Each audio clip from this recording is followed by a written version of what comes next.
Hello everyone, welcome back. Today we are going to learn how to express a fraction as a decimal using the make 10 method. It sounds tricky, but it is really simple. Let's go. First, here is the big idea. A decimal is just a fraction with a denominator of 10, 100 or 1000. For example, 0.7 is 7/10 and 0.75 is 75 hundredths. So our goal is always to change the denominator into 10, 100 or 1000. Now remember this golden rule, alright? Whatever we multiply the bottom by, we must multiply the top by the same number. This keeps the fraction equal. After that, we simply read the new fraction straight off as a decimal. Do you see how neat that is? Let's try a real PSLE style question.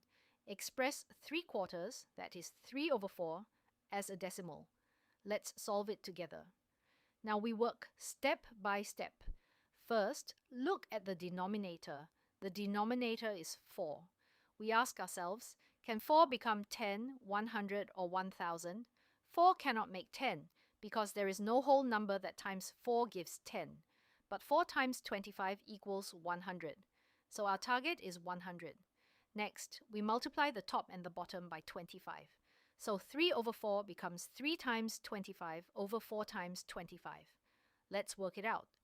3 times 25 is 75, and 4 times 25 is 100. So we get 75 over 100. Finally, we read it as a decimal. 75 hundredths is written as 0.75. Well done. So 3/4 expressed as a decimal is 0.75. We write it as a complete sentence. 3/4 equals 75 over 100, which equals 0.75. Before we finish, let's recap the key steps. First, aim to make the denominator 10, 100 or 1000.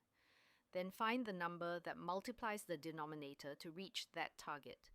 Next, multiply the numerator by the same number, never forget this. And finally, write the new fraction as a decimal by counting the zeros in the denominator. Great work today, everyone. Now you can turn fractions into decimals with confidence. See you next time.